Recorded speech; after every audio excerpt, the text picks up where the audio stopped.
اعوذ باللہ من الشیطان الرجیم بسم اللہ الرحمن الرحیم اللہم صلی علی محمد و آل محمد وعجل فرجنا کتاب المضاربہ وہی ان یدفع مالا الی غیرہ لیعمل فیہا بحصۃ معینہ من ربحہ۔ بات جو ہے وہ آج ہماری کتاب اللجنہ کے یعنی مادہ اللجنہ کے آخری کتاب المضاربہ کے حوالے سے، اور سب سے پہلے مصنف نے جو ہے وہ مضاربہ کی تعریف بتائی ہے۔ خود لفظ مضاربہ پہ اگر غور کریں تو یہ بات جو ہے واضح ہے کہ مضاربہ باب مفاعلہ سے ہے، ضاربہ یضارب مضاربہ، ہاں کہ اور اس کا مشہور ترین معنی جو ہے وہ کیا ہے، مشارکت کے ہے۔ ٹھیک ہے، اس کا مطلب یہ ہے کہ اس عقد میں طرفین کی شرکت ہوگی، یہ دو لوگ مل کر جو کیا ہے عقد کریں گے۔ اور جیسا کہ مشہور ہے، خود مصنف نے بتایا بھی کہ مضاربہ کہتے کسے ہیں؟ مضاربہ یہ دیکھیے دو لوگ کیسے شریک ہو رہے ہیں۔ ہاں مضاربہ یہ ہے کہ دو میں سے کوئی ایک شخص اپنا مال کسی دوسرے کے حوالے کرے، ٹھیک ہے، اور دوسرا جو ہے کیا ہے اس میں عمل کرے، اس سے کام کرے، ٹھیک ہے، اور اس شرط پہ کہ اس سے جو فائدہ ہوگا، سنیے گا، اس سے جو فائدہ ہوگا اس فائدے کے کا ایک معین حصہ جو ہے کیا ہے سامنے والا لے گا۔ ٹھیک ہے، تو اس سے دیکھیں اگر اس کو غور کریں تو کچھ باتیں واضح ہیں۔ وہ یہ کہ سب سے پہلی بات یہ ہے کہ یہاں پر پیسہ ایک آدمی کا لگا ہوتا ہے اور کام جو ہے دوسرا شخص کرتا ہے، ٹھیک ہے، ایک۔ دوسری بات یہ ہے کہ بحصۃ معینہ، یعنی ضروری نہیں ہے جیسا کہ مشہور ہے کہ مثلا ایک آدمی پیسہ دے، دوسرا آدمی کام کرے اور جو پروفٹ ہو اس کو آدھا آدھا تقسیم کرے، نہیں ضروری نہیں ہے یہ، بلکہ کیا ہے کوئی معین ہو حصہ کہ ہاں تمہیں اتنا پرسنٹ ہم اس میں سے دیں گے، یہ بات۔ اور اس میں جو اس سے بھی زیادہ اہم بات ہے، غور کرنے والی بات وہ یہ کہ راس المال میں سے کام کرنے والے کو کچھ نہیں دینا ہے، بلکہ فائدے میں سے کام کرنے والے کو دینا ہے۔ واضح؟ بحصۃ معینہ من ربحہ، کام کرنے کے بعد جو فائدہ ہوگا اس فائدے کا کوئی حصہ، کوئی معین حصہ، مشخص حصہ جو کام کر رہا ہے وہ لے گا، اور باقی جو ہے وہ مالک لے لے گا۔ تو اس سے کیا کہتے ہیں؟ مضاربہ کہتے ہیں۔ لیکن عام طور سے جو غلط مشہور ہے وہ یہ کہ ایک آدمی کام کرے اور جو فائدہ اس کو برابر حصوں میں تقسیم کرنا یہ ضروری نہیں ہے۔ بات انشاءاللہ۔ تو یہ اس کی تعریف رہی اور اس کی توضیح قیود تعریف۔ اب رہی بات، مصنف نے اس حوالے سے بحث کی ہے کہ اس کو مضاربہ کیوں کہتے ہیں، یعنی خود لفظ مضاربہ کے حوالے سے بحث۔ کوئی سوال ہے؟ ہاں، اس کو مضاربہ کیوں کہتے ہیں؟ تو انہوں نے کہا کہ یہ اصل میں نکلا ہے الضرب فی الارض سے، ضرب فی یعنی زمین پر چلنا، زمین پر چلنا، اسی سے نکلا ہے مضاربہ۔ اور تو زمین پر چلنا اور مضاربے میں کیا مطلب وہ ہے، آپ کو مقاربت ہے، مناسبت ہے۔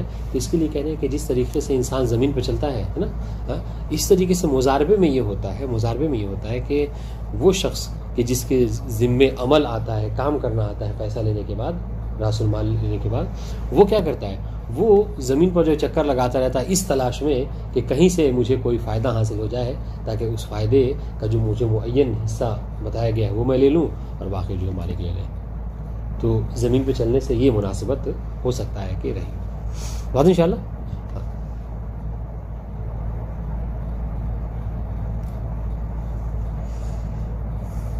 یا پھر یہ کہ اس کو مضاربہ کیوں کہتے ہیں، دوسری وجہ یہ ہو سکتی ہے کہ ضرب کا مطلب یہ ہوتا ہے کہ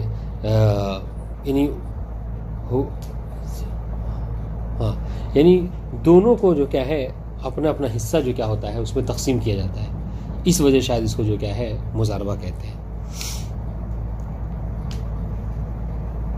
سمجھ گئے؟ ہے نا، یعنی یہ ہوتا ہے کہ دونوں جو کیا کرتے ہیں اپنے اپنے حصے کو کیا کرتے ہیں اس سے فائدے سے لے لیتے ہیں، اس وجہ سے اس کو مضاربہ کہا جاتا ہے۔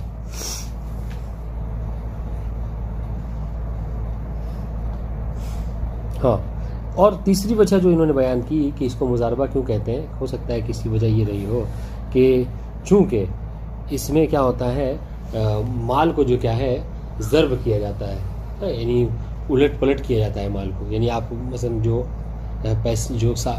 جو مالک ہے مال کا، وہ جب پیسے دیتا ہے، ٹھیک ہے، تو وہ فائدہ لینے کے لیے کیا کرتا ہے، کبھی اس کے حوالے کرتا ہے، کبھی اس دکان پہ جا کر، کبھی وہاں سے فلاں سامان خریدتا ہے. تو یہ بہرحال یعنی اس میں کچھ تبدیلیاں ہوتی رہتی ہیں فائدہ حاصل کرنے کے لیے. تو اس وجہ سے ہو سکتا ہے اس کو مضاربہ کہا جاتا ہے.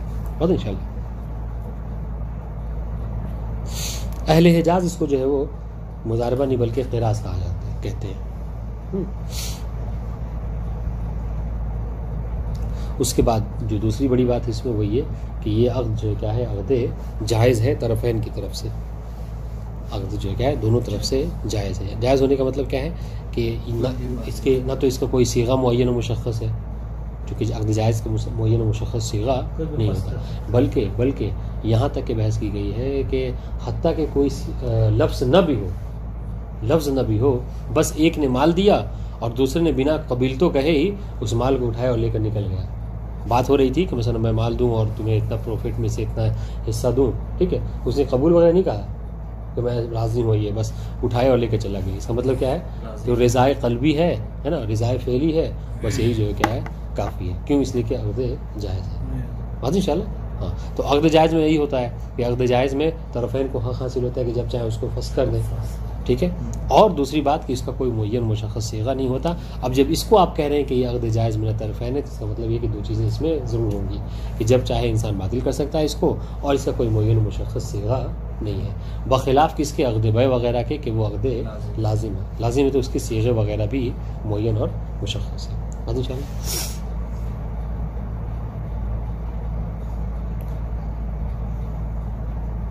لازم میں ایک کو اختیار ہوتا ہے نا فسخ کرنے کا، تو طرفین نہیں، دونوں میں سے کسی کو نہیں ہوتا. اگر کسی ایک کو ہوگا نا تو پھر یہ کہا جائے گا کہ لازم من الطرفین نہیں ہے بلکہ لازم من طرف واحد ہے. اب اس کی مثال کون دے سکتا ہے؟ ہم نے ایک ایسا عقد عنقریب ہی پڑھا ہے کہ جو ایک طرف سے لازم ہے اور دوسری طرف سے جو کیا ہے جائز ہے. بتا سکتے ہیں؟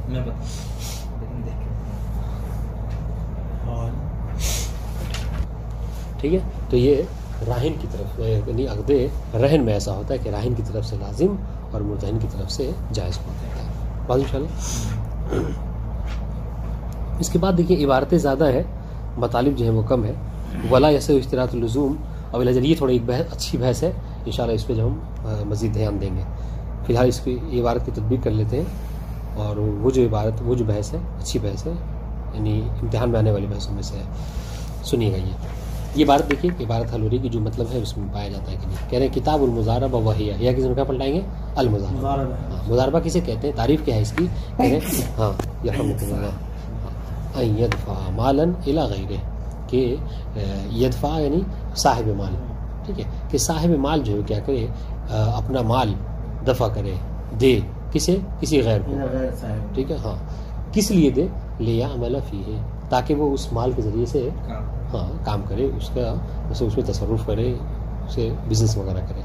اچھا، کیوں؟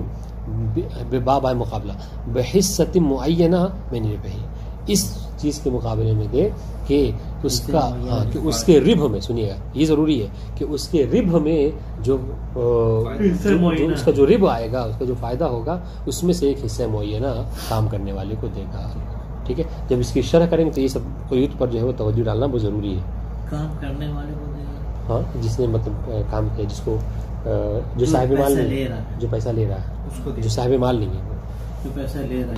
جی ٹھیک ہے. اس کو ایک بتا دیں مطلب کہ تم کام کرو، اس میں 25% تم کو دیں گے، 50% تم کو دیں گے. اس میں معینہ کی شرط ہے، اس میں ہاں معین کرنا ضروری ہے. ہاں، معین ضروری ہے.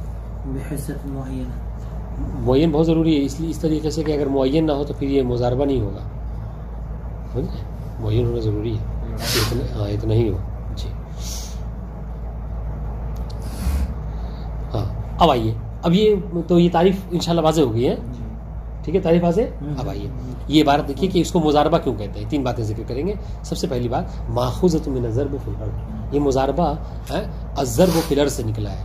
ٹھیک ہے. ضرب فی الارض یعنی کیا؟ زمین پر چلنا. ٹھیک ہے. زمین پر مارنا مطلب یہ کنایہ ہے نہیں، زمین پر انسان جب چلتا ہے تو پیر مارتا ہے نا اس میں. ہاں، تو زمین پر چلنے سے کیا ہے یہ اخذ کیا گیا، لیا گیا ہے. اچھا، کیوں؟ مطلب کیا مناسبت ہے ان دونوں میں، زمین پر چلنے میں اور مضاربہ میں؟ تو کہ مناسبت یہ ہے کہ لأن العامل یضرب فیہا، یعنی فی الارض، کہ عامل جو ہوتا ہے، جو کام کرنے والا، جو جس نے پیسے لیے ہیں، وہ کیا کرتا ہے، وہ زمین پر پیسے لینے کے بعد دوڑتا بھاگتا رہتا ہے. کیوں؟ لسا یہ الگ تجارہ، کوشش کرتا ہے کہیں سے کوئی تجارت، کوئی بزنس مل جائے، کوئی ایسی جگہ پیسے لگا دوں کہ فائدہ زیادہ سے زیادہ ہو جائے. ٹھیک ہے. وہ ابتغاء الربح، اور کیا کرتا ہے تاکہ فائدہ حاصل کرے. وہ ابتغاء مطلب کیا؟ حاصل کرنا. قرآن مجید میں آتا ہے وابتغوا الیہ الوسیلہ، تلاش کرنے کے معنی میں آتا ہے. ٹھیک ہے. ربح تلاش کرتا ہے. بے طلب صاحب المال. اچھا یہ کیوں ہوتا ہے؟ چونکہ صاحب مال نے ایسا طلب کیا ہوتا ہے. صاحب مال جب پیسے دیتا تو کیا کہتا ہے؟ کہتا ہے کہ یہ پیسے، اس میں سے ایک پیسہ تم کو نہیں دوں گا، ہاں اس سے بزنس کرو، جو فائدہ ہوگا اس میں سے اتنا حصہ تم کو معین دوں گا. بات ان شاء اللہ یہ بات واضح ہے. اب سنیے، فَكَأَنَّ الضَّرْبُ مُسَبَّبٌ عَنْهُمَا. اب یہاں پر یہ جو فَكَأَنَّ ہے، یہاں پہ کیا گویا کہ ایک اشکال مقدر کا جواب دے رہے ہیں. پہلے اس اشکال مقدر کو سمجھیے تو یہ بات سمجھ میں آئے گی.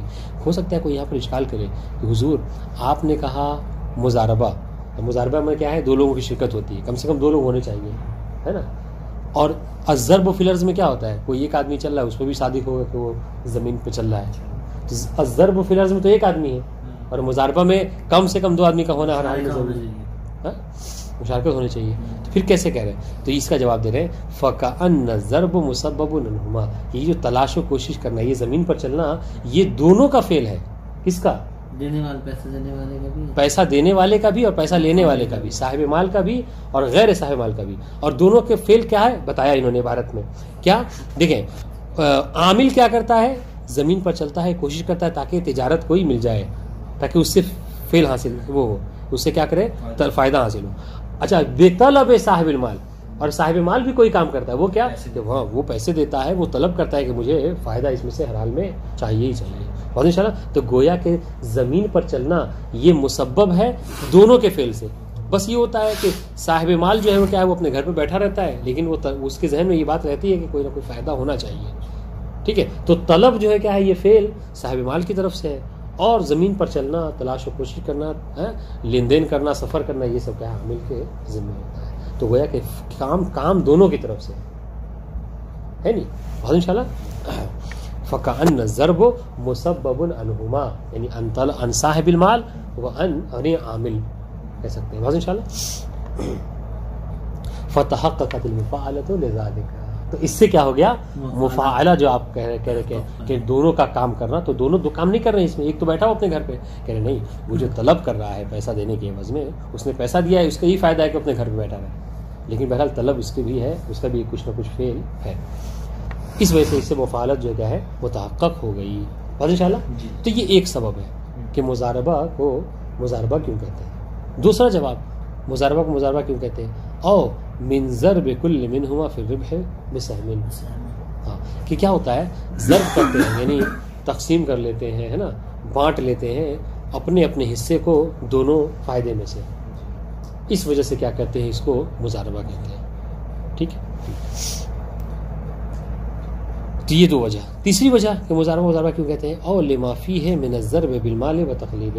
مضاربہ اس لیے کہتے ہیں کہ چونکہ اس میں مال کو کیا کرنا ہوتا ہے، مال کو کیا کیا جاتا ہے، ضرب کیا جاتا ہے، ادھر ادھر کیا جاتا ہے نا، اس کو تقلیب کیا جاتا ہے، اس کو پلٹا جاتا ہے نا، کبھی ادھر کبھی اس دکان پہ کبھی اس بزنس ہے میں آپ نے اس طرح سے کیا جاتا ہے.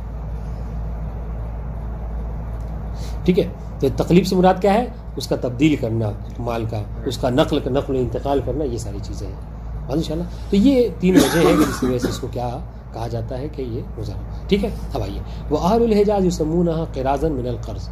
اہل حجاز جو ہیں، اہل حجاز یعنی کیا، اہل زمان، ہاں نہیں صرف سعودی والے نہیں، مکہ و مدینہ دونوں والے. حجاز جو ہے مکہ و مدینہ دونوں، یہ بعد میں نام پڑ گیا، حجاز مکہ مدینہ دونوں. تو اہل حجاز جو کیا اس کو قراض کہا کرتے ہیں، قرض سے نکلا ہے قراض. اچھا اس کا مطلب کیا ہے، قرض کا مطلب ہوتا ہے کاٹنا، وہ ہوا القطع. قرض یعنی کیا ہے، کاٹنا ہے. ٹھیک ہے.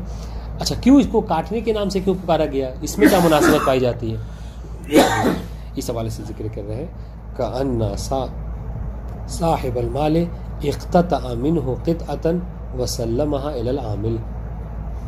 اس کو کیوں مطلب کاٹنے کا نام دیا گیا، اہل حجاز نے کیوں اس کو کاٹنے کے سے پکارا، کہ اس لیے کہ گویا کہ جو صاحب مال ہوتا ہے، صاحب مال، ٹھیک ہے، اس کے پاس مثلا 10 لاکھ ہوتے ہیں، ٹھیک ہے، اور وہ 2 لاکھ عامل کے حوالے کرتا ہے، مضاربے کے تحت، ہے نا. تو وہ کیا کرتا ہے، گویا کہ اپنے 10 لاکھ کے مال میں سے 2 لاکھ کو کیا کرتا ہے، کاٹ دیتا ہے.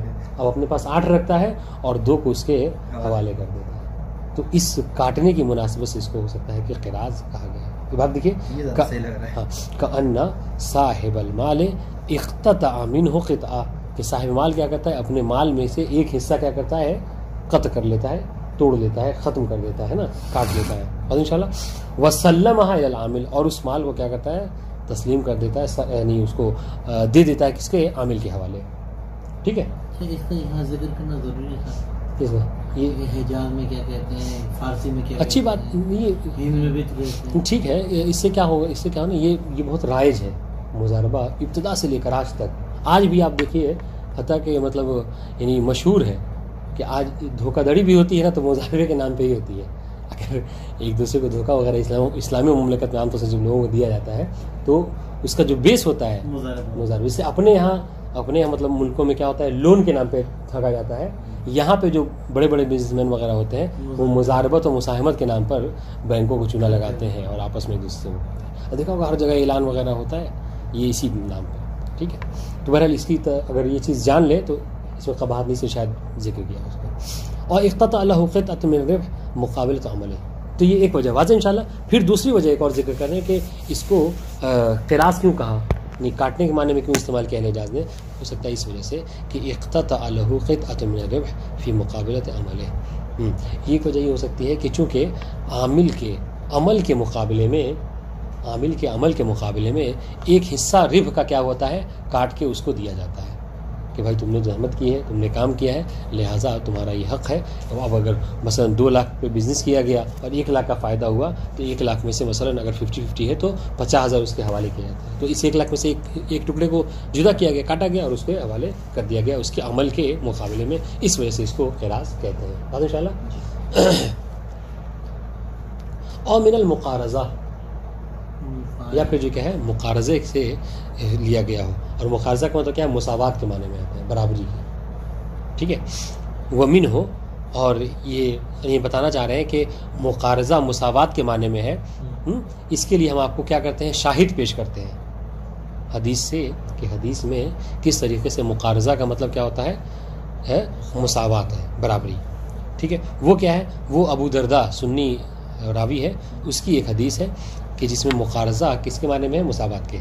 قارض الناس ما قارض الناس قارض الناس ما قارضوک. ٹھیک ہے. لوگوں کے ساتھ ایسے ہی رہو، ایسے مساوات برتو جیسے وہ تمہارے ساتھ رہتے ہیں، تمہارے ساتھ مساوات برتے ہیں. فإن ترکتہم لم یترکوک. کیوں؟ اس لیے کہ اگر تم ان کو چھوڑ دو گے تو پھر وہ تمہیں نہیں چھوڑیں گے. یہ مطلب کیا ہے، یہاں پر محل شاہد کیا ہے کہ بتانا چاہ رہے ہیں کہ مقارضہ مساوات کے معنی میں ہوتا ہے. اس حدیث میں ایسا بیان کیا گیا ہے. بات انشاءاللہ.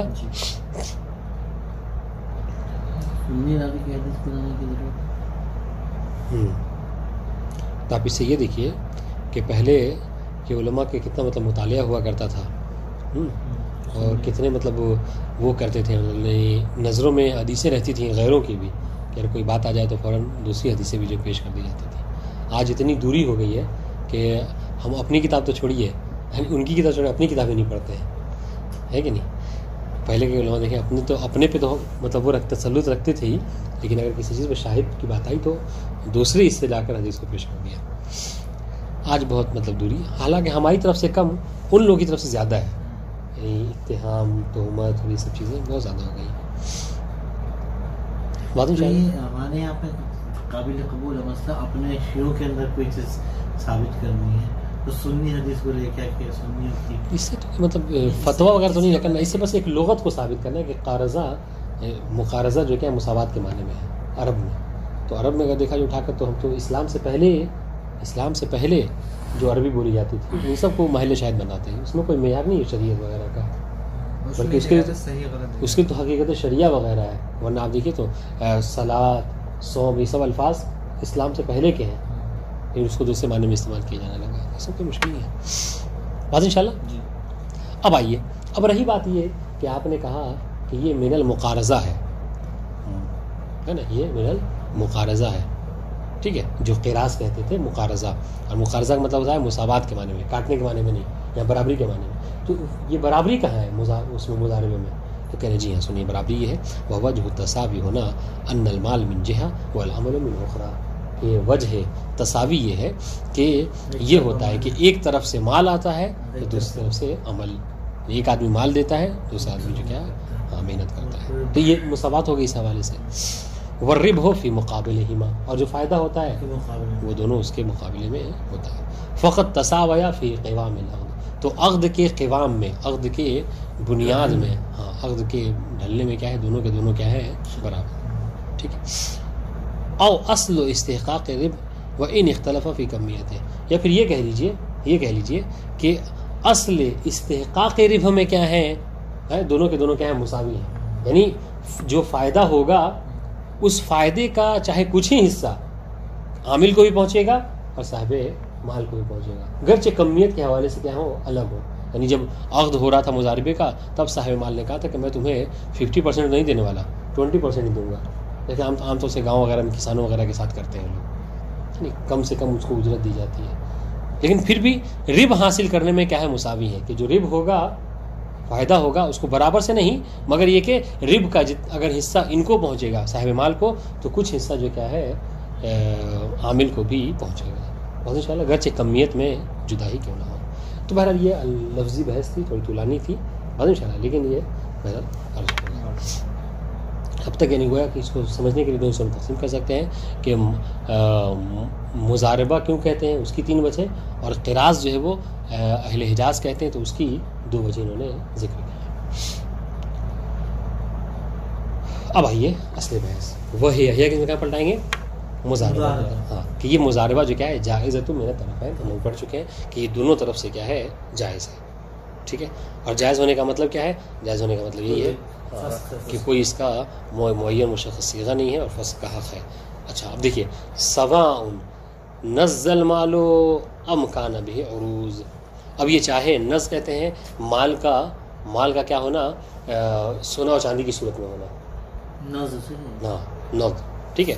اور بھی عروض یا پھر عرض، یعنی سامان، اس سے پہلے ہم پڑھ چکے ہیں جو کہا تھا ارضن بالسکون، یا پھر کیا ہے یہ سکون کے ساتھ ہو، یعنی اور یا پھر یہ کا سونے چاندی کے علاوہ اور بقیہ اور کوئی سامان ہو. اب انشاءاللہ دونوں صورتوں میں یجوز لکل منہما فسخھا، دونوں میں سے ہر ایک کو حاصل ہے مضاربے میں کہ جب چاہے اس کو فسخ کر سکتے ہیں، کیونکہ عقد جائز ہے. یہ بات واضح ہوئی. سواء نزل مالو ام، چاہے جو مضاربہ ہو رہا ہے، مضاربے یعنی ایک ہوتا ہے صاحب مال نے کیا کیا، مثلا سونے چاندی کا بسکٹ تھا، اس کے اوپر اس نے پکڑا دیا کہ لو اس سے جو ہے بزنس وغیرہ کرو، جو فائدہ ہوگا اتنا حصہ دیں گے. کبھی کبھی ہوتا ہے کہ نہیں، مثلا اپنے پیسے دیتا ہے یا گھر کا سامان دیتا ہے اور دوسری چیزیں. بس انشاءاللہ.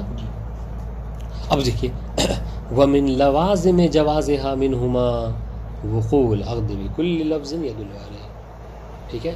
اور اس عقد مضاربہ کے جواز کے لوازم میں سے یہ ہے کہ جب آپ کسی عقد کو کہیں کہ یہ عقد جائز ہے تو ساتھ ساتھ گویا آپ یہ بھی کہنا چاہ رہے ہیں کہ اس کے وقوع کے لیے کوئی خاص صیغہ، کوئی خاص الفاظ نہیں ہے. دیکھیں، ومن لوازم جواز المضاربہ منہما، یعنی منہما من الطرفین، دونوں کی طرف سے کیا ہے وقوع العقد بكل لفظ يدل عليه، ہر وہ لفظ کے جو دلالت کرے مضاربہ کا معنی پہنچا دے، وہی جو اس کے ذریعے سے مضاربہ ہو جایا کرتا ہے.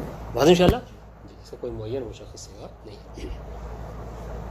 وفی اشتراط وقوع قبوله لفظیا اور جوازه بالفعل ايضا قولان لا يخلو ثانیهما من قوة. ہاں یہ اچھی بات ہے.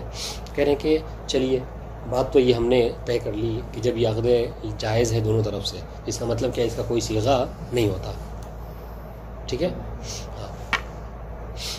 اب یہاں پر ایک بات یہ بتائیے کہ اگر فرض کر لیجئے اگر کوئی لفظ نہ بولا جائے مضاربے میں، ٹھیک ہے، بلکہ کیا ہو، بلکہ جو قبول ہے، البتہ قبول کے حوالے سے ایجاب کے لیے لفظ وغیرہ بولا جائے، لیکن قبول کے لیے کہ اگر قبول لفظی نہ ہو، ٹھیک ہے، بلکہ قبول کیا، قبول فعلی، جیسا کہ ہم نے مثال دی تھی کہ مثلا سامنے والے نے مال دیا اور کہا کہ اگر تم اس سے بزنس وغیرہ کرو گے تو اس میں سے 40% تم کو دیں گے اس کے فائدے میں سے.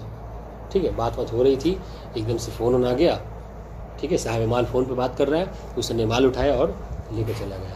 تو یہ کیا ہے، یہ قبول فعلی ہے. اس نے ہاں یا نہ میں جواب نہیں دیا، مگر کیا ہے فعلاً گویا کہ جب قبول ہے تبھی تو لے کے گیا. ہاں تو کہہ رہے کہ کیا اس کے فعلی قبول سے بھی یہ عقد ہو جائے گا یا نہیں ہوگا؟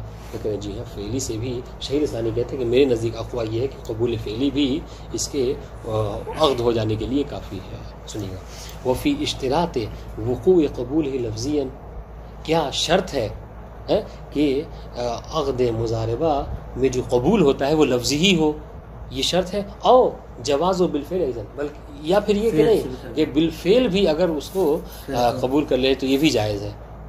کہہ رہے کہ قولان فی المسئلہ، اس مسئلے میں دو اقوال ہیں. بعض علماء کہتے ہیں کہ نہیں قبول کم سے کم بہرحال لفظی ہونا ضروری ہے، ٹھیک ہے، اور بعض کہتے ہیں کہ نہیں قبول لفظی ضروری نہیں بلکہ فعلی بھی کافی ہے. دیکھیں تو اب جو دوسرا قول ہے کہ فعلی بھی کافی ہے، کہہ رہے لا قولان لا یخلو ثانیہما من قوہ، کہ ان میں سے جو دوسرا والا قول ہے فعلن والا کیا ہے کہ فعلن بھی کافی ہے. کہہ رہے یہ قوت سے خالی نہیں ہے، یعنی ہم اس کے قائل ہیں کہ قبول فعلی بھی کافی ہے. اور انشاءاللہ اب یہ اچھی بحث ہے، ٹھیک ہے، بہت اچھی بحث ہے. کہہ رہے کہ ولا یصح اشتراط اللزوم او الاجل فیہا. چلیے ہم نے یہ اب تک یہ پڑھا کہ عقد مضاربہ کیا ہے، عقد جائز میں سے ہے میرے طرف ہے، ٹھیک ہے، دونوں طرف سے عقد جائز ہے. بس انشاءاللہ جائز ہونے کا مطلب کیا ہے کہ دونوں میں سے حق ہے، جو چاہے جب چاہے فسخ کر سکتا ہے، ایک بات، اور اس کے لیے کوئی صیغہ خاص نہیں ہے، یہ بات ہے نا. اب آئیے ایک اور بحث چھیڑی انہوں نے، وہ یہ کہ جب یہ دونوں طرف سے جائز ہے تو کیا ہم ایسا کر سکتے ہیں کہ دونوں میں سے کوئی ایک، ٹھیک ہے، یا دونوں مل کر کیا کریں عقد مضاربہ میں شرط لگا دیں کس کی؟ لزوم کی. بات واضح ہو رہی؟ جی اصلاً شرع کے حوالے سے پوچھا جائے تو یہ عقد جائز ہے طرفین کی طرف سے، ان دونوں کو فسخ کا حق ہے. لیکن کیا ایسا ہو سکتا ہے کہ عقد کرنے سے پہلے انشاءاللہ وہ دونوں یہ شرط لگا لیں یا دونوں میں سے کوئی ہے کہ بھائی یہ کیا ہے، یہ عقد ہمارے لیے لازم ہو جائے گا. یعنی کیا مطلب؟ یعنی ہم سال بھر تک کیا کریں، فسخ ہی نہ کریں.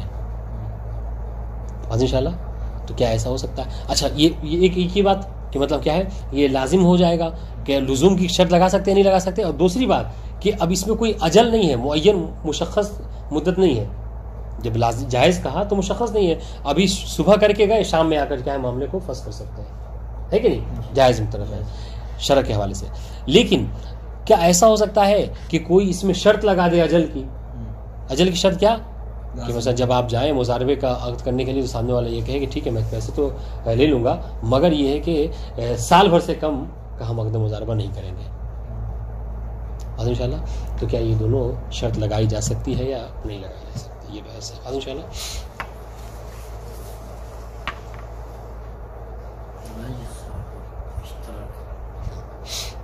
سنیے کہہ رہے ولا یصح اشتراط اللزوم او الاجل فیہا. صحیح نہیں ہے، ٹھیک ہے. اچھا ابھی صحیح نہیں ہے کا مطلب بتائیں گے. یہ صحیح نہیں کا مطلب یہ نہیں ہے کہ فاسد غلط ہے، نہیں فاسد ہے نہیں، بلکہ کیا ہے یعنی ہاں لا یجب الوفاء بہ، اگر یہ شرط لگا دی جائے تو ایسا نہیں کہ عقد نہیں ہو، عقد ہو جائے گا مگر اس کی وفا کرنا واجب نہیں ہے. بیچ میں جی سنیے گا ولا ہاں احسن تم جائز ہی رہے گا. ولا یصح اشتراط اللزوم او الاجل فیہا، ٹھیک ہے، یعنی فی المضاربہ، یہ مضاربے میں لزوم اور اجل یعنی مدت، ٹھیک ہے، مدت کی شرط لگانا صحیح نہیں ہے. اچھا صحیح نہیں ہے کیا مطلب؟ شارح کہہ رہے بے معنی انہ لا یجب الوفاء بالشرط، ٹھیک ہے. یعنی کیا مطلب کہ اگر یہ شرط رکھی جائے تو ایسا نہیں ہے کہ عقد مضاربہ ہوگا ہی نہیں، عقد مضاربہ ہو جائے گا مگر اس کی وفا کرنا واجب نہیں ہے دونوں میں سے ہر ایک کے لیے، ٹھیک ہے. ولا تصیر لازمۃ بذالک، اس کا مطلب جیسا کہ آپ نے کہا کہ اس کا اگر کوئی شرط لگا بھی دے رہا ہے تو اس سے وہ لازم نہیں ہو جائے گا، جائز حق نہیں بلکہ وہ جائز ہی رہے گا، ٹھیک ہے. ولا فی الاجل، اور نہ ہی اجل میں ایسا ہے، وفا کرنا اجل میں بھی وفا کرنا ضروری نہیں ہے. بل یجوز فسخ فیہ، بلکہ گرچہ جب عقد ہوا تھا تو کہا تھا کہ سال بھر سے کم میں مدت میں نہیں توڑیں گے، ٹھیک ہے، الگ نہیں ہوں گے، لیکن کیا اس سے پہلے بھی چاہے مہینے 2 مہینے میں جب ضرورت ہو فسخ کر سکتا ہے. بہت انشاءاللہ یہ بات ہے کہ اچھا دلیل سنیے. ایک دلیل کیا ہے کہ رے عملاً بالاصل، اصل پر ہم کیا کریں گے؟ عمل کریں گے. اصل کیا ہے؟ اصل یہ ہے کہ ہاں اصل عدم ہے، اصل استصحاب جواز ہے. چونکہ یہ عقد جب ہم کر رہے تھے اس سے پہلے اگر اس کی اصل دیکھا جائے تو شرع میں کیا ہے یہ عقد جائز میں سے ہے. اب ہم کو یہ شک ہو رہا ہے اس کے کرنے کے بعد کہ ہمارے شرط لگانے سے کیا یہ لازم ہوا نہیں ہوا، تو استصحاب جاری کریں گے کہ یہ لازم نہیں ہوا بلکہ یہ جائز ہی ہے۔ دیکھیے استصحاب سمجھیے گا، استصحاب میں یہ نہ ہوتا ہے کہ یقین سابق اور شک کے لاحق، ٹھیک ہے؟ تو اس عقد کے بارے میں شرع کے حوالے سے تو ہم کو یقین ہے کہ شرع نے کیا کہا ہے یہ جائز ہے، کہ یہ عقد جائز ہے من الطرفین، حدیث صحیح ہے۔ شک کے لاحق اب ہم نے جب شرط اس میں لگا دی لزوم کی اجل کی، تو اب ہمیں یہ شک ہو رہا ہے کہ ہمارے شرط لگانے سے کیا یہ عقد لازم ہو گیا نہیں ہو گیا، بس انشاءاللہ تو ہم اصل کیا جاری کریں گے، استصحاب کہ یہ وہی جائز ہی ہے، لازم نہیں، بس انشاءاللہ ہمارے میں سے۔ اب آئیے ولا کہ دیکھیے گا بات ختم ہو گئی یہ اس کے حوالے سے، لزوم کی قید لگانے اور اجل کے حوالے سے۔ ہاں ایک فائدہ ہو سکتا ہے شرط لزوم کی شرط کے حوالے سے نہیں، اجل کی شرط لگانے کا، اگر کوئی شخص کیا ہے عقد مضاربے میں مدت کی قید لگا دے، ٹھیک ہے، تو مدت کی قید لگانے کا ایک فائدہ کیا ہوگا، ایک فائدہ یہ ہوگا کہ جب وہ مدت ختم ہو جائے گی، سنیے گا اس کو ویسے سمجھیں تب جا کے بات سمجھ میں آئے گی۔ مثال کے طور پر عقد مضاربہ ہوا، عقد مضاربہ اس بات پہ ہوا کہ حالانکہ اس میں اجل نہیں ہونا چاہیے تھا، لیکن آپ نے اجل رکھ دیا، ہم لوگوں نے مل کر اجل رکھی، مدت رکھ لی کہ 6 مہینے تک کہ ہمارا یہ عقد چلے گا، بس انشاءاللہ۔ تو اس کا دیکھیے اجل کی تو کوئی اہمیت نہیں ہے، جیسا کہ ابھی ہم نے پڑھا، جو چاہے جب چاہے فارغ توڑ سکتا ہے، فسخ کر سکتا ہے، لیکن اس مدت کا ایک فائدہ یہ ہوگا کہ عامل کے لیے چونکہ 6 مہینے مدت ہے نا، 6 مہینے کے بعد 7ویں مہینے میں اس پیسے میں تصرف کرنا جائز نہیں ہوگا، بات سمجھ رہی؟ کیوں؟ اس لیے کہ جب صاحب مال نے پیسہ دیا تھا تو اس نے کیا کہا تھا کہ ہم 6 مہینے کے لیے کیا ہے اس کو تمہیں مدت دے رہے ہیں، ہے نا؟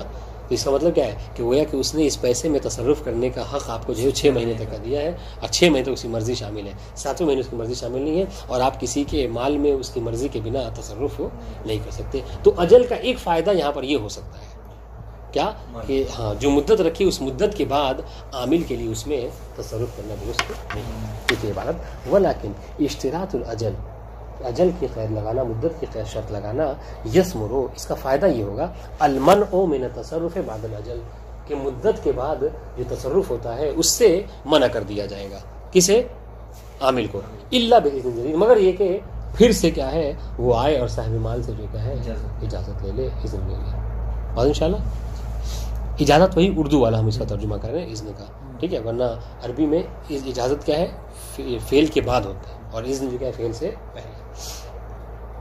سنیے گا کیوں ہے ایسا، کیوں اسے دوبارہ اجازت کی اور اذن کی ضرورت پڑے گی؟ لأن التصرف تابع للإذن ولا إذن بعده، ٹھیک ہے، اس لیے کہ جو تصرف ہوتا ہے یہ تابع ہوتا ہے کس کے؟ یہ اذن کے، کہ صاحب مال جب آپ راضی ہوں گے کہ میں آپ کا موبائل چلاؤں تبھی میرے لیے جائز ہوگا اس میں موبائل چلانا، اس سے فون کرنا، اس سے استعمال کرنا، ہے نہیں؟ اچھا، ولا اذن بعدہ بعد الاجل، اور اجل کے بعد کیا ہے یہاں پر صاحب مال کی طرف سے اجازت نہیں ہے، کیوں؟ اس نے کیا کہا تھا؟ اس نے کہا تھا کہ ہم 6 مہینے تک کے اس مال کو تمہارے حوالے کرو، تم اس میں بزنس کرو، ٹھیک ہے، اب 7ویں مہینے استعمال کرنا ہے تو آ کر اجازت نئے طریقے سے نہیں ہوگی۔ وکذا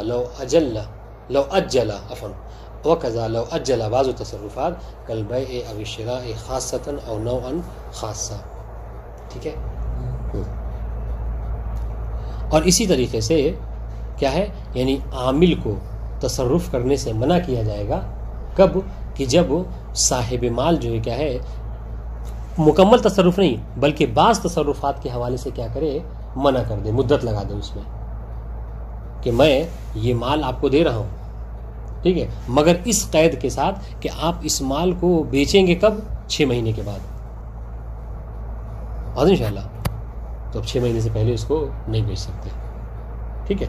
او الشراء خاصہ، یا پھر یہ کیا اگر اس کو خریدنا وغیرہ ہے، مطلب اپنے مال کے ذریعے سے ہم آپ کو پیسے دے رہے ہیں اس شرط پہ کہ آپ اس کو کیا ہے اس سے کوئی چیز آپ خرید سکتے ہیں 3 مہینے کے بعد، تو 3 مہینے کے بعد ہی اس سے خریدیں گے، آنے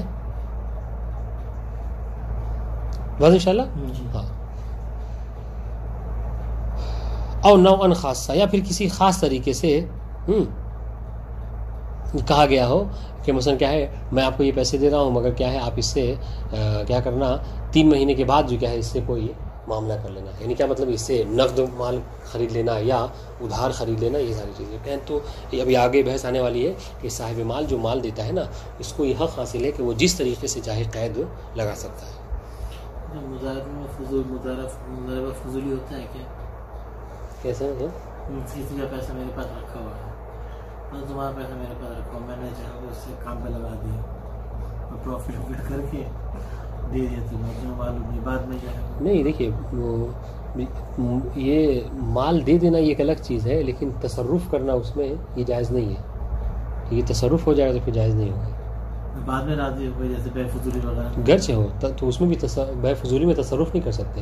تصرف تو حتماً اذن کے ساتھ ہونا چاہیے, تصرف نہیں ہوتا. عقد ایک الگ چیز ہے. عقد کیا ہوتا ہے؟ عقد میں تو خالی بس لفظاً پڑھ دیا جاتا ہے نا. مثال طور پر میں نے یوسف بھائی کا عقد پڑھ دیا, تو کوئی تصرف وغیرہ تو نہیں کیا اس میں. بے فضولی وغیرہ تو بے فضولی تصرف ہوتا ہے, بس خالی اس کا زبانی ہوتا ہے. آپ اس کا مال لے کے ایک دوسرے کو وہ نہیں کر سکتے, تسلیم نہیں کر سکتے. وہ جو کل اس جو روایت سنائی تھی آپ کو عروہ بارقی والی, پیغمبر کے صحابی, تو اس میں یہی تو کہا گیا ہے کہ عروہ نے صحابی نے کیا کیا تھا, باقاعدہ قبض و اخباز کیا تھا. یعنی کیا مطلب, یعنی 1 دینار لے بھی لیا تھا اور جو 2 بکری خرید اس میں سے 1 بکری کو کیا ہے تسلیم بھی کر دیا تھا. انشاءاللہ تو قبض و اخباز کیا تھا. اس کا مطلب کیا ہے؟ اس کا مطلب یہ کہ اس کو علم تھا پیغمبر کے رضائے قلبی کا, کہ پیغمبر پہلے سے راضی ہیں, ورنہ اگر وہ راضی نہ ہوتا, اگر اس کو اس بات کا علم نہ ہوتا تو اس کا حرام ہوتا یہ تصرف کرنا. یہ بحث ہے انشاءاللہ جب آپ اس کو پڑھیں گے مقاصد میں تو سمجھیں گے کہ مطلب ہم جو کہتے ہیں نا عقد فضولی یہ عقد فضولی کیا بس خالی عقد ہوتا ہے, تصرف کچھ نہیں ہوتا. مجھے ذرا سے مطلب بے فضولی ہے کیا چیز؟ بے فضولی یہی ہے, مثال طور پر آپ کا موبائل ہے, ٹھیک ہے, میں اس کے اوپر عقد کر دوں کہ ایک میرے پاس موبائل ہے. یوسف بھائی نے کہا کہ مجھے ایک سیکنڈ ہینڈ موبائل چاہیے, جیسے ابھی ہے نا سیکنڈ ہینڈ موبائل چاہیے, ٹھیک ہے. آپ نے مجھ سے کہہ رکھا تھا کہ مجھے اپنا موبائل بیچنا ہے, ابھی لیٹسٹ جو آیا ہے 15-15 وہ خریدوں گا. تو میرے پاس 2 باتیں ذہن میں آ گئی. ایک طرف سے کیا کہ مجھے اپنا موبائل بیچنا ہے, ایک طرف سے مجھے موبائل خریدنا ہے. تو میں نے یہ کیا کہ ایسا کرتا ہوں, انہوں نے تو کہا تھا مجھے بیچنا ہے, انہوں نے کہا کہہ رہے خریدنا ہے, تو میں کیا کروں ان سے معاملہ کروں یوسف بھائی سے کہ جی ایک موبائل ہے فلاں مواصفات وغیرہ بتا کے, ہاں کہ اتنا بس اس کی قیمت ہے, آپ لیں گے؟ انہوں نے کہا کہ ہاں قبول تو ہم لے لیں گے انشاءاللہ, ٹھیک ہے. تو بس یہ عقد ہو گیا.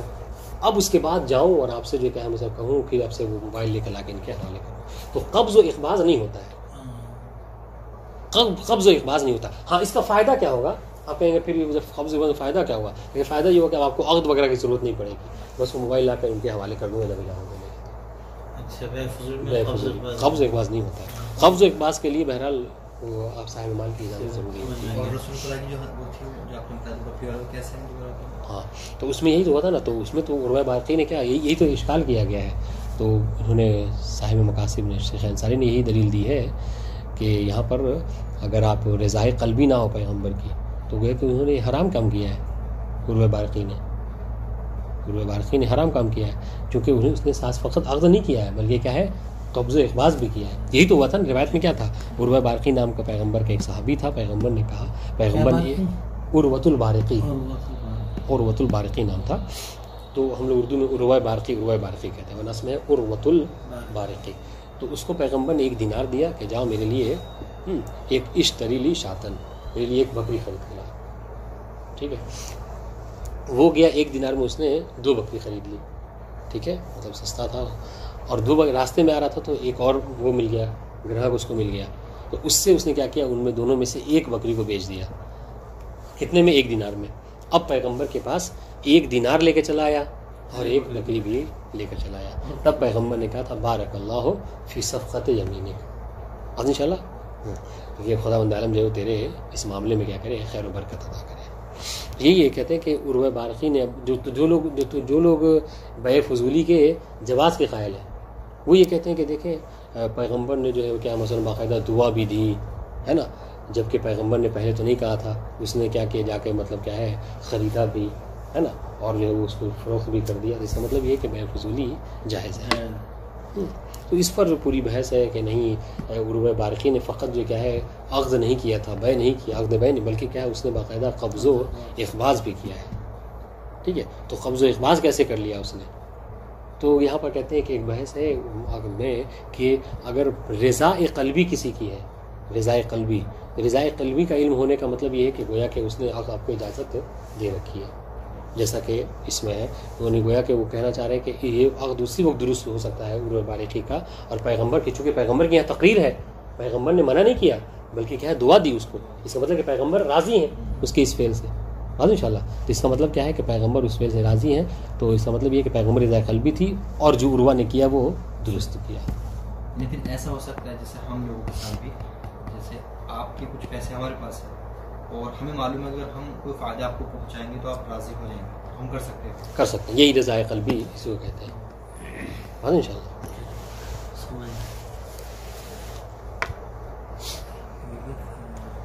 ہاں واضح ان شاء اللہ. تو یہ عبارت ہے نا آخر والی، یہ عبارت واضح ہوئی، کہہ رہے کہ بعد اللہ باذن جدید، کہ اگر بعد میں اس کو تصرف کرنا ہے تو 6 مہینے کے بعد اگر اس نے قید لگا دی تو اس کے بعد اگر تصرف اسے اذن جدید لینا ہوگا. ٹھیک ہے، کیوں؟ اس لیے کہ تصرف جو کیا ہے تابع اذن ہے، پہلے اجازت اذن ہو اس کے بعد آپ تصرف کر سکتے ہیں، اور یہاں پر اذن تو ہے نہیں 6 مہینے کے بعد، لہٰذا اذن کی ضرورت ہے.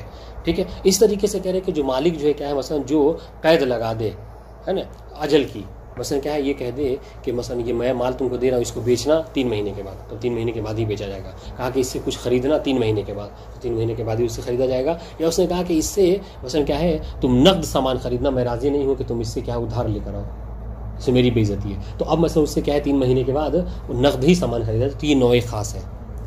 تو کہنے مقصد کیا ابھی آگے عبارت بھی آنے والی ہے کہ مالک جو مال دیتا ہے اور جو قید و شرط لگاتا ہے اس پر عمل کرنا عامل کے لیے واجب ہوتا ہے.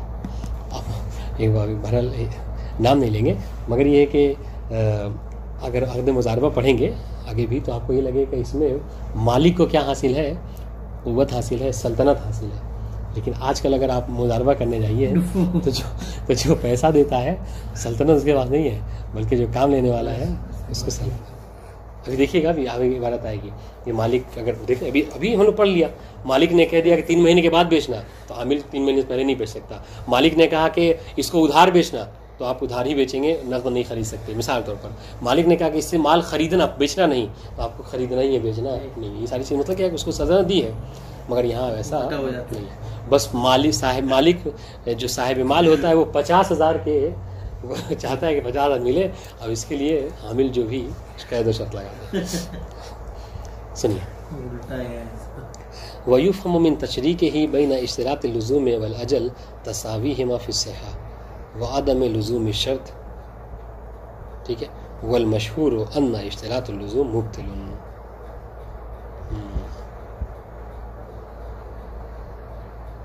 بہت اچھی بات ہے. کہہ رہے ہیں کہ اگر آپ عبارت پہ غور کریں، مصنف کی جو خاص عبارت ہے، مصنف کی عبارت پڑھیے ایک بار، صرف مصنف کی عبارت اوپر میں ولا یصح سے ولا یصح اشتراط اللزوم والاجل، یہ عبارت ہے نا مصنف کی.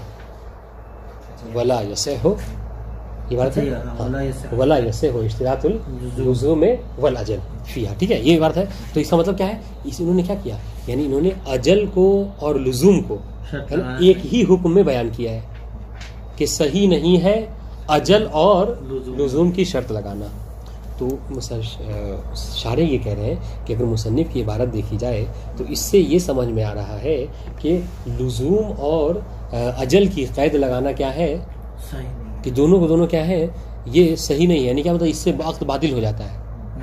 یہی سمجھ میں آ رہا ہے نا، یہ سمجھ میں آ رہا ہے. چونکہ کیا ولا یصح اشتراط اللزوم والاجل، لزوم اور اجل کی قید لگانا درست نہیں ہے. اس کا مطلب کیا، اس سے پڑھے کوئی تو اول لہجہ میں مبادرے میں یہی سمجھ میں آ رہا تھا کہ دونوں سے وقت باطل ہو جاتا ہے. دیکھیے گا کیا دقت ہے شہید ثانی کی. حالانکہ شہید ثانی یہ کہہ رہے ہیں، حالانکہ مشہور یہ ہے کہ مضاربے میں اجل کی اگر کوئی قید لگا رہا ہے تو یہ مبطل عقد نہیں ہے، بلکہ ہاں اگر کوئی اس کی قید لگائے لزوم کی تو اس سے عقد کیا ہے، باطل ہو جاتا ہے. ٹھیک ہے، تو ان کا ایک ساتھ دونوں کا بیان کرنا اس سے کیا لگتا ہے، اس سے لگتا ہے کہ دونوں کا حکم ایک ہے، جبکہ دونوں کا حکم ایک نہیں ہے. اگر مضاربے میں اگر چونکہ عقد جائز ہے، اگر آپ اس کو عقد لازم قرار دے دیں تو عقد باطل ہے، جبکہ اجل کی قید لگائے تو عقد باطل نہیں ہے، بس ایک اس کی وفا کرنا واجب نہیں ہے. بات ان شاء اللہ ان المشہور. دیکھیے ویفہم من تشریک ہی یعنی من تشریک المصنف مصنف کے حکم کو شریک کا یعنی ویفہم من تشریک المصنف مصنف کے تشریک سے یہ سمجھ میں آتا ہے. تشریک یعنی شراکت یعنی لزوم اور اجل کو ایک ساتھ انہوں نے کیا کیا بیان کیا ہے. بین لزوم والاجل تساویہما فی الصحہ کہ دونوں کے دونوں کیا ہے صحت میں برابر ہے. ٹھیک ہے. اچھا وعدم لزوم الشرط اور شرط جو کیا ہے یہ لازم نہیں ہوگی ہے نا. اسے یہ سمجھ میں آ رہا ہے کہ جس طریقے سے اجل جو کیا ہے وہ اجل جو ہے کیا ہے وہ اس کو پورا کرنا واجب نہیں ہے, اس طریقے سے شرط میں بھی یہی ہے کہ شرط لگانے سے وہ لازم نہیں ہو جاتا. والمشہور ان اشتراط اللزوم جبکہ دونوں کا حکم الگ الگ ہے, دونوں کا حکم ایک نہیں ہے. جبکہ مشہور کے نزدیک ان اشتراط اللزوم مبطل للعقد کہ اگر کوئی عقد جائز میں یعنی اس میں عقد مضاربہ میں لزوم کی قید لگا دے تو یہ کیا ہے یہ باطل ہو جاتا ہے. لأنه مناف لمقتضى العقد کیوں اس لیے کہ لزوم کی قید لگانا یہ کیا ہے اصل عقد کے برخلاف ہے. اصل عقد مضاربہ کیا ہے جائز ہے شرع کی طرف سے, آپ جائز کو لازم قرار نہیں دے سکتے.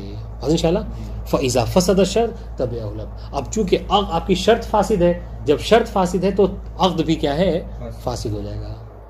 انشاءاللہ یہ بات واضح ہو رہی ہے. بخلاف شرط الاجل بخلاف کس کے شرط اجل کی کہ اجل کی قید لگانا اس سے عقد فاسد نہیں ہوتا.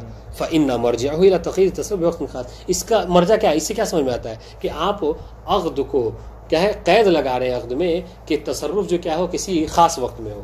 آپ نے کہا کہ مثلا کیا ہے کہ یہ 6 مہینے تک کے اس سے کیا ہے ہم یہ عقد کریں گے انشاءاللہ 6 مہینے تک یہ مضاربے کا چلے گا. اس کا مطلب کیا ہے کہ آپ اس کو ایک مدت ایک ڈیٹ اس کی فکس کر دے رہے ہیں وہ ہوا غیر منافی اور یہ اصل عقد کے برخلاف نہیں ہے.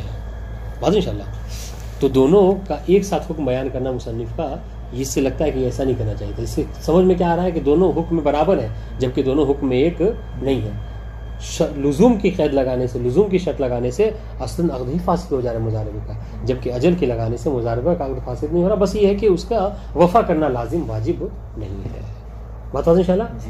اب یہاں پر یہ تو اشکال کر دیا مصنف کی عبارت پہ, اب مصنف کا دفاع کر رہے ہیں کہہ رہے کہ یہ بہت سامنے کی بات ہے. ٹھیک ہے, ہم شہید اول کے شاگرد ہو کے گویا کہ مطلب کہنا چاہ رہے ہیں ہم شہید اول کے شاگرد ہو کے اس بات کو سمجھ رہے ہیں کہ شہید اول اس بات کو متوجہ نہیں تھے. کہہ رہے کہ بہت سامنے کی بات ہے, شہید اول سے بعید ہے کہ وہ اس چیز کو نہ سمجھے. یقیناً وہ اس بات کے متوجہ ہیں کہ لزوم کی قید لگانے سے باطل اور اجل کی قید لگانے سے باطل نہیں ہوتا, اس بات متوجہ ہیں. ٹھیک ہے, مگر وہ کیوں پھر بھی انہوں نے حکم کو ایک ساتھ دونوں کو ایک ساتھ بیان کیا سنیے گا. وہ یمکن ان یرید المصنف ذالک کہ یہ جو ہم نے بیان کیا ہے نا یہ ممکن ہے کہ مصنف بھی اس بات کا ارادہ رکھتے ہوں.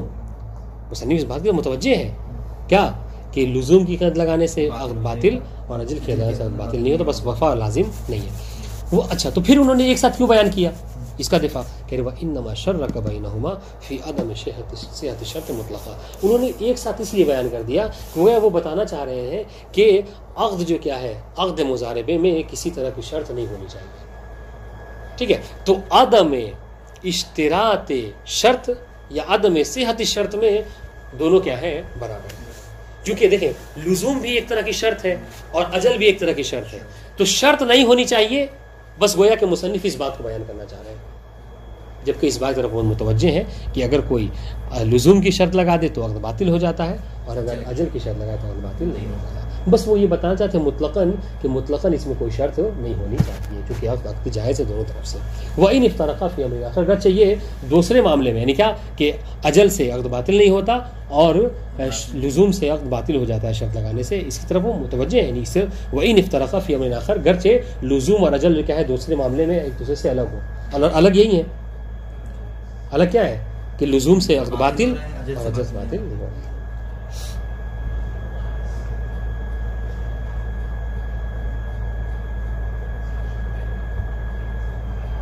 پڑھیں جی سنیے. اب دیکھیے وہ جو تسلط والی سلطنت والی بات ہو رہی تھی اس کی طرف متوجہ کریں کہ وہ یختصر العامل من تصرف علی ما اذن المالک له. ہاں بہت آسان سی بات ہے, اس کو پڑھ کے نہیں گزر جاتے ہیں, بہت مشکل نہیں, بالکل مشکل نہیں ہے. کہہ رہے کہ عامل کو چاہیے کہ وہ اختصار کرے یعنی اکتفا کرے. ٹھیک ہے, کس چیز کے اوپر کہہ رہے من تصرف، اسی تصرف کے اوپر کہ جس کی اجازت مالک نے اسے دی ہے. مالک نے کہا ہے کیا کہ من نوع تجارہ، مالک نے کہا ہے کہ میں تمہیں یہ مال دے رہا ہوں اس شرط پہ کہ تم کیا ہو، عراق ہے نا، تو یہاں پر مثلاً کیا ہے آپ کو کس چیز کا بزنس یہاں زیادہ ہے، سکسیز ہے ہوٹل وغیرہ کا. ٹھیک، اس نے کہا کہ میں مال دے رہا ہوں اس شرط پہ کہ تم اس کو ہوٹل میں لگاؤ، ہوٹل میں لگایا. تو یہ نوع تجارت اس نے بتا دی. تو اب عامل کے لیے جائز نہیں ہے کہ وہ اس پیسے کو لے جا کے کپڑے وغیرہ کے بزنس میں لگا دے. ٹھیک، تو یہ نوع تجارت. وہ مکان ہاں، اگر اس نے کیا کیا، ہاں اس نے کہا کہ پیسے لگاؤ ہوٹل میں، ٹھیک ہے، اور کہا کہ یہ جو ولایہ ہے ادھر کے آس پاس کے ہوٹلوں میں پیسے لگانے کو کہہ دیا، مکان بھی معین کر دیا، شار رسول، ٹھیک ہے، یا شار صادق وغیرہ. تو اب اس کے لیے جائز نہیں ہے کہ وہ جا کر شار امام زین العابدین پہ یا صافی صفا پہ یا نزلے وغیرہ میں پیسے لگائے.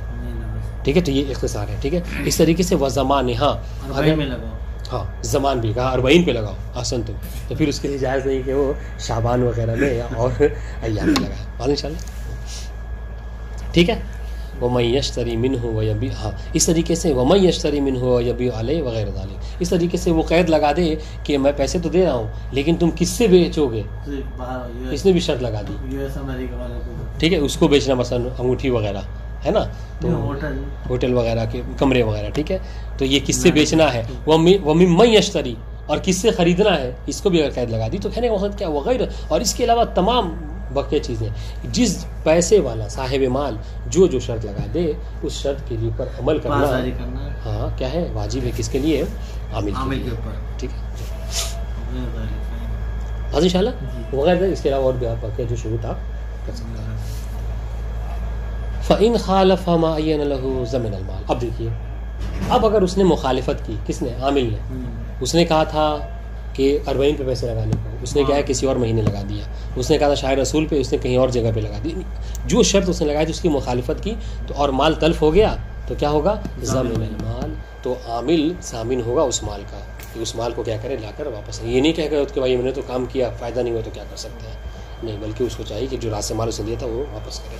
لیکن لو ربحا کان بینہما بمقتضی شرط. اس کا ایک اور مسئلہ ہے، وہ مسئلہ یہ ہے اس نے کہا تھا 40 پہ لگانے کو اور اس نے کیا محرم میں لگا دیا، لیکن 40 سے زیادہ محرم میں فائدہ ہو گیا. سمجھ رہے ہیں؟ تو کیا ہوگا، تو کہہ رہے پھر بھی جو رب ہوگا، جو فائدہ ہوگا وہ شرط کے حوالے سے ہی ان دونوں میں تقسیم کیا جائے گا. ان شاء اللہ ٹھیک ہے.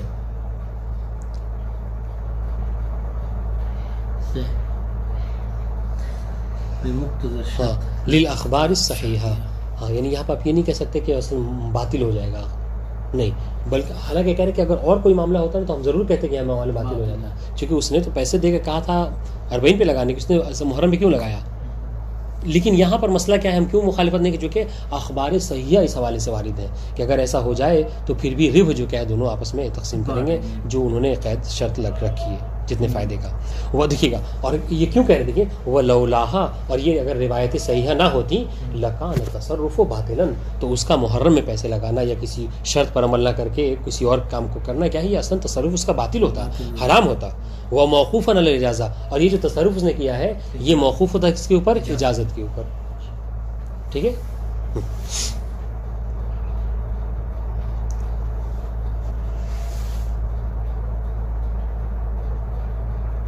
یعنی کیا مطلب ہوا کہ تصرف فضولی ہو جاتا ہے، اگر اجازت دیتا تو صحیح، ورنہ پہ کیا ہے باطل. اب ولو اطلق له الاذن، اور اگر وہ کیا کرے، ہاں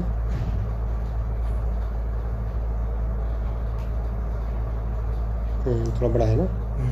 چلو السلام علیکم ورحمۃ اللہ.